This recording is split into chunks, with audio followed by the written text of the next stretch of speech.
Hi, guys. Have you ever gone on a diet and been frustrated with how slow you're getting results? I think most of us can relate. But imagine how much that frustration compounds when you're seeking to heal, grow, and recover from heartbreak or betrayal. We're talking here today about 10 principles that you can apply in your life when things aren't changing fast enough for you. And we'll be right back to explore those principles a little bit more.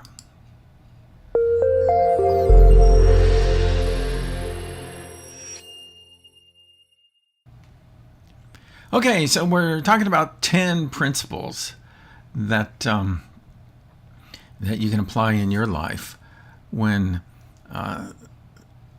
change isn't happening fast enough. Desired change isn't happening fast enough. And let's go through some of those and see what they are. Number one, well, before I do that, let me get back to, I want to get to the meme that that kind of spurred my thinking on all of this. And it said, be patient with yourself. You're working on it. And I think that's good advice for us all to remember when we're going through changes in our life and those changes aren't happening fast enough. And particularly when we're seeking to heal, grow, and recover from heartbreak or betrayal, and that's not happening fast enough. Be patient with yourself. You're working on it. Here's some of those principles I'd like to share with you. Number one is celebrate small wins. Acknowledge and celebrate even the smallest achievements when it comes to growth and healing and recovery. And recognize that progress boosts motivation. I really like that saying that says recovery is not a race. And so maybe it's time to kind of like give yourself permission not to think about it as something that you have to hurry up and be done with, but just go ahead and work through the process of recovery for yourself. Number two, another principle that when you're working on it and change is not happening fast enough is practice self-compassion. And I really like this one. And here's the advice, is that treat yourself with the same kindness and understanding you would offer a friend facing a similar challenge. And that always helps me to shift my paradigm on this, because it's too easy for me to be self-critical when it comes to seeking change. But when it comes to me and when I'm working with people, is that I have a lot of patience with them, and I extend grace to them. And I want to remind them that, failure is part of the process. And so if I treat others that way, why shouldn't I grant myself the same grace? Here's another principle number 3. When you're working on it and change isn't happening fast enough for you, your heart isn't healing fast enough, is that set realistic goals. I've been coaching a lot of folks here recently, and self-discovery is one thing, and we spend a lot of time kind of in that mode of self-discovery, but then growing past those habits that we've developed in our life can really become a challenge. So what we have to do is that we have to break larger goals into smaller achievable steps. And I always like to remind people about how to eat an elephant. And of course, you know how to do that, right? One bite at a time. Again, I tell people, that by the yard it's hard, but by the inch it's a cinch. So just celebrate these the small steps and set realistic goals for yourself along the way. Number 4 is that when you're working on it and you want your heart to heal, but it's not happening as fast as what you want, is that focus on the process. Boy, that is really good advice there, is that instead of becoming obsessed with the outcome, just shift your attention from the outcome to the effort that you're putting in, and enjoy the journey. Now, most of these journeys aren't too enjoyable, but they can really be valuable to work through these things a step at a time. So just enjoy the journey along the way. Here's another tip that might work for you, and that's just simply keep a journal. Document your thoughts, feelings, and progress.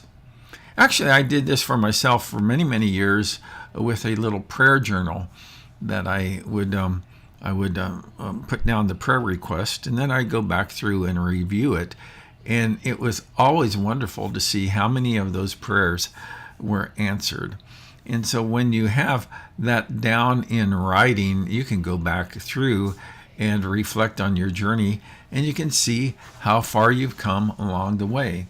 And I would also encourage you to pray about your progress, and that you can see God work in your life. And God oftentimes works in our lives. He never works as fast as what we would like for him to work, but we can count on him that when we are in the process and seeking what is good for our life, and healing, growth, and recovery, is that he's going to be with us on that journey. Again, we're focusing on when you're working through it, following a hurt or betrayal or heartbreak. And number 6 is seek support.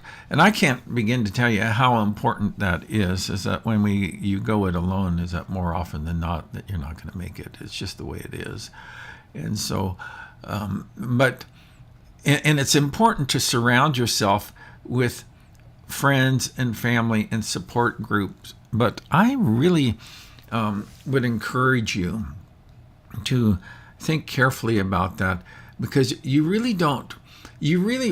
really want is that you want allies in your growth, and not just people who will commiserate with you in your pain.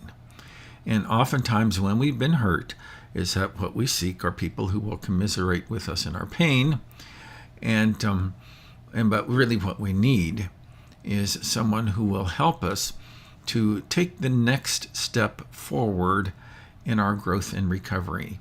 And so having a support team can provide you with encouragement. Number 7 here, 10 principles that we're looking at on how to keep on track when change isn't happening fast enough, is practice mindfulness. Stay grounded in the present to reduce anxiety about your progress. I'll just have to confess that that's really been hard for me personally in the ministry, is that there have been plenty of times that I have a pretty easy time of seeing the objective, but what happens is that then emotionally I begin to struggle when things aren't happening, like what we're talking about here, when change isn't happening fast enough. Just a couple more, 3 more here to focus on, and one is that limit comparisons. A while back, I connected with a therapist just to work through some issues in my own life.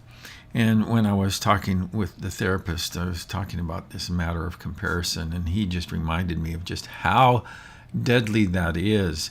You see, I'm not called to run your race. and you're not called to run mine. And so when we begin to compare ourselves with other people on the journey, is that it's easy to get discouraged. What we have to do is that we just have to respond to what God has called us to and be faithful in that, and you're going to get there if you just don't quit. And so there's a call to perseverance for each one of us, and to forget about other folks who are running their race well. We just need to focus on ours. So avoid comparing your progress to others. Your journey is unique, and comparisons lead to unnecessary negativity. Number 9 is stay flexible. Setbacks are a normal part of growth. And I actually have a whole course on this, called Successfully Failing. And most people that I know are failures at failing. And so when they fail, that they give up, they become discouraged, that they just surrender in that process. And they don't have a support team to encourage them, help them along. And they don't, pick themselves up and dust themselves off and get back on track. And there's a number of other steps that can help you to be a success at failing, because you're going to do it. We don't want to hear that, but you're going to do that. And particularly when you have been hurt and deeply hurt, there are going to be times when you kind of circle back to that pain and ruminate on it and struggle with it. And so you just have to understand that those setbacks are a normal part of growth. And so adjust your goals and methods as needed. And then finally here is that see yourself succeeding. Visualize your goals and reaping the benefits. One of the things that we say in our Beyond Betrayal program is that life can be good again beyond betrayal. And so often, when we've been betrayed, we find ourselves living the life that we did not want. But we fail to, and there's no way that we can see it at this stage in the game, of the good things that God has in store for us. But when you visualize reaping your goals, when you believe that you can be healed, you can grow, you can recover, that when you hear stories of other people who have done that can help you to stay motivated and positive along the way. So those are 10 principles that I wanted to share with you about progress, so that you can avoid self-criticism when change isn't happening in your life as fast as you would like. So, we have a little webinar coming up that's for free. And I call it Driver's Training, Successfully Navigating the Freeways of Conflict. And one of the things that I see all throughout, not just in romantic relationships, but interpersonal relationships with friendships and on the job and in the church and so on, is that people just don't seem to know how to successfully manage those freeways of conflict. And so that our first webinar is free with that, and so you're welcome to join us. That's coming up this Thursday, August 8th. And if you're not able to attend the webinar, then by registering, you can get access to the replays. So I'd encourage you to do that. All right. Well, I appreciate you spending a little bit of time with me today, and I hope that this material has been a blessing for you. Thanks for watching, and we will see you next time. Bye-bye for now.